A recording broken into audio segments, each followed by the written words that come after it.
Comment adapter la filière du café au changement climatique? Que faut-il changer au modèle d'affaires pour intégrer les limites planétaires? On en parle avec deux dirigeants d'entreprise qui font bouger le secteur. Bonjour Jean-Pierre Blanc. Bonjour. Merci d'être avec nous aujourd'hui dans BFM Climat. Vous êtes le directeur général des cafés Malongo.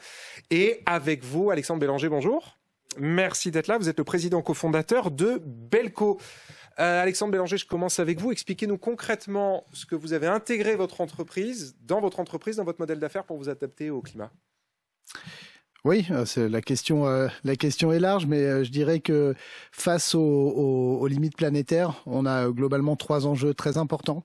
Des enjeux de production, dans un contexte où on risque de perdre à peu près 50% des surfaces cultivées. Des enjeux de mise en conformité avec la réglementation. Je rappelle les sujets notamment de loi contre la déforestation. Et puis des enjeux de consommation, parce qu'on doit maintenir la désirabilité de la consommation de nos produits dans un contexte où l'éco-anxiété se développe de plus en plus. Alors, qu'est-ce qu'on a mis en place? Intéressant, pardon, sur ce dernier point, c'est-à-dire que il y a un espèce de climat bashing autour du café? Un effet anti-climat autour de la consommation? Non, mais vous anticipez pour la suite? C'est quelque chose qu'on anticipe, évidemment. Un peu comme la viande aujourd'hui, par exemple. Il y a des signaux faibles. Et donc, tout le sujet, c'est à partir du moment où il est possible de construire une filière vertueuse dans le café, eh bien, faisons-le savoir, construisons-la, faisons-le savoir pour éviter qu'il y ait des problèmes de consommation à l'avenir et qu'on continue à soutenir notre filière. Jean-Pierre Blanc, est-ce que vous vous retrouvez dans ce que décrit Alexandre Bélanger?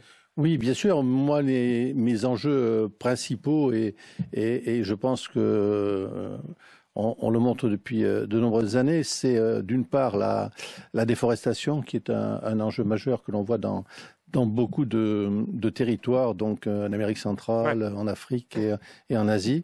Donc, là où vous vous approvisionnez, en l'occurrence. C'est un enjeu majeur, c'est-à-dire qu'il ne faut pas déforester pour planter du café, il faut organiser des filières.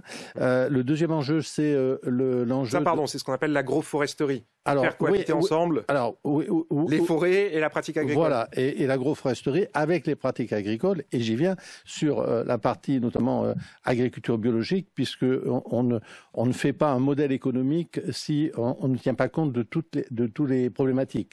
C'est-à-dire la forêt, il faut que vous la replantiez, il faut que vous mettez en place pour pouvoir produire vos pieds de café qui soient bien utilisés avec du compost, du bio, des bio-fertilisants et également toutes les techniques agricoles que l'on a mis en place et que l'on continue à mettre en place dans les coopératives.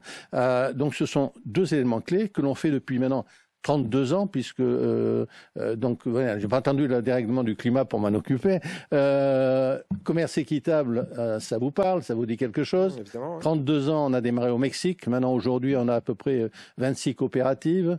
On fait vivre à peu près 10 000 familles. On a organisé à la fois, et on n'en a pas parlé, mais c'est aussi un enjeu de demain pour le futur, c'est la partie perte des jeunes générations qui ne veulent plus cultiver de café parce qu'ils veulent aller dans les villes, etc. Donc, il y en a une perte donc, il faut mettre du revenu. Et du revenu, c'est le prix minimum garanti, c'est de l'agriculture bio. C'est revenir dans un monde moderne avec une agriculture qui est une agriculture paysanne, parce que le café, c'est un produit agricole. Ouais, Alexandre Bélanger. Je reviens sur ce que vous disiez tout à l'heure. Le premier risque que vous avez cité, c'est la production. Vous dites que 50% des terres exploitables sont condamnées à disparaître, enfin en tout cas présentent le risque. Là aussi, comment vous adaptez à ça? C'est colossal. Si on maintient l'agriculture telle qu'elle est actuellement. Donc comment on s'adapte à ça? On s'adapte, en tout cas chez Belco, la solution qu'on a trouvée, c'est d'abord de déployer des équipes sur le terrain. Donc on a construit, on a développé des entreprises qui sont totalement indépendantes de Belco d'un point de vue de la gouvernance. Et on a développé des équipes pour garantir la traçabilité, pouvoir agir au plus proche des producteurs et également, d'ailleurs, ça c'est un point qui est assez intéressant, développer aussi les marchés locaux pour diminuer le risque de dépendance à l'exportation des producteurs, ce qui est un vrai sujet en fait sur lequel on doit pouvoir travailler. Et au-delà de ça, donc vous avez structuré vos fournisseurs en fait. On a accompagné. En tout cas, on accompagne. On monte des équipes qui sont capables de garantir la traçabilité, de supporter les producteurs et de développer des projets sur place qui permettent de faire évoluer l'agriculture vers un modèle plus vertueux. Et également, on a intégré des fonctions, la fonction notamment de transition agricole chez Belco, qui définit des plans de développement de l'agriculture au niveau local et qui accompagne du point de vue de la formation. Donc c'est une ferme-école montée au Salvador, un modèle en 2024 pour accueillir les producteurs et les former. Une plateforme d'information pour donner du contenu aux producteurs autour de l'agroécologie, de développement de pratiques agroécologiques. C'est également des moyens de financement et des moyens de valorisation. Voilà. Donc c'est à la fois des outils, des sociétés sur place qui peuvent accompagner, mais aussi une stratégie avec un plan de transition agricole. Il y a la question de la production. Oui, je rebondis parce que c'est intéressant. En fait, on travaille, nous, sous forme de coopérative complètement indépendante, bien entendu, au niveau de la gouvernance et sur des contrats à long terme. Et parce que chaque paysan, en fait, à 1 hectare et demi. Donc, vous ne vivez pas avec 1 hectare de café. Si vous le cultivez au fin fond de la Pampa, il faut y aller, il faut aller le ramener. Et donc, on organise en coopérative pour que 100 familles, 150 familles puissent s'organiser avec des primes de développement et puissent avoir des revenus sur le café, qui est le revenu principal, et des revenus complémentaires, parce que la coopérative, je viens d'installer il y a 2 mois au Nord-Laos, dans une coopérative, un petit torréfacteur, pour qu'ils puissent vendre en local le produit qu'ils cultivent avec une marge brute, disons, qui complète. Parce que le système ne fonctionne que si on assure un revenu, si on assure toute la formation, et tu l'as très bien dit sur l'organisation des agricoles. Nous, on a monté il y a 10 ans un centre de formation au Mexique, sur des pratiques paysannes de café, et on fait aujourd'hui de l'échange de savoir. C'est-à-dire, j'envoie des paysans, par exemple, du Mexique, je les envoie au Laos ou je les envoie en Birmanie pour échanger sur le terrain et non pas avec uniquement que des techniques théoriques pour justement développer cette agriculture agricole biologique, développer une agriculture vivrière, parce que ça, c'est le deuxième volet qui est extrêmement important.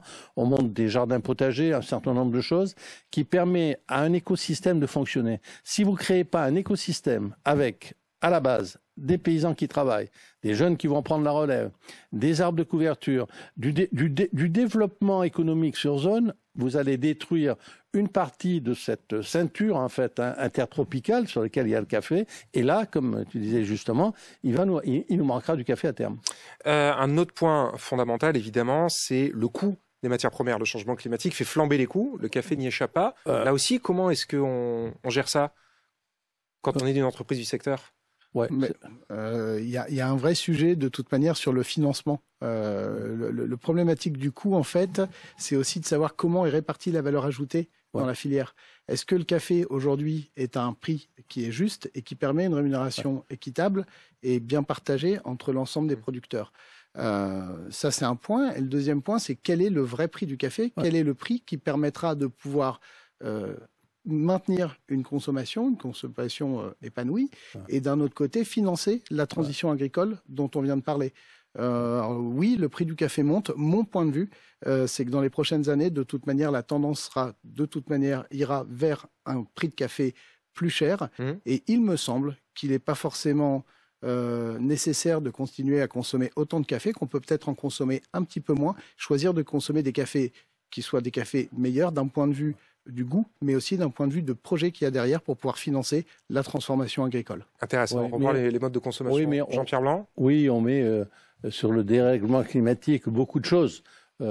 Effectivement, il y a toujours des indices physiques qui font que les cours peuvent varier d'une façon importante. Là, on se trouve dans une situation où il faut regarder plutôt du côté des traders, puisque le café, malheureusement, c'est un produit qui se vend sur la bourse de New York et sur la bourse de Londres. Et regardez les profits qu'ont fait les traders cette année. Je veux dire, le café n'est pas assez payé. Mais aujourd'hui, c'est pas les producteurs qui gagnent cet argent-là. Parce qu'au moment de la récolte, ça pose des problèmes techniques, ces cours qui varient, etc. Donc, c'est un marché qui est mal fait. Le café n'est pas assez payé cher, là, je suis d'accord avec toi. Mais c'est un marché qui est tenu aujourd'hui par la spéculation financière. Et c'est là, on détruit de la valeur dans toute la chaîne autour de cette ceinture tropicale.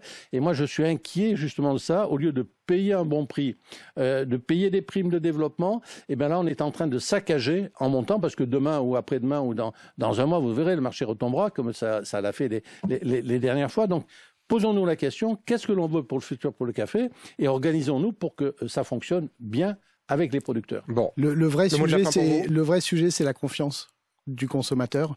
Et pour ça, il y a un moyen, c'est la transparence.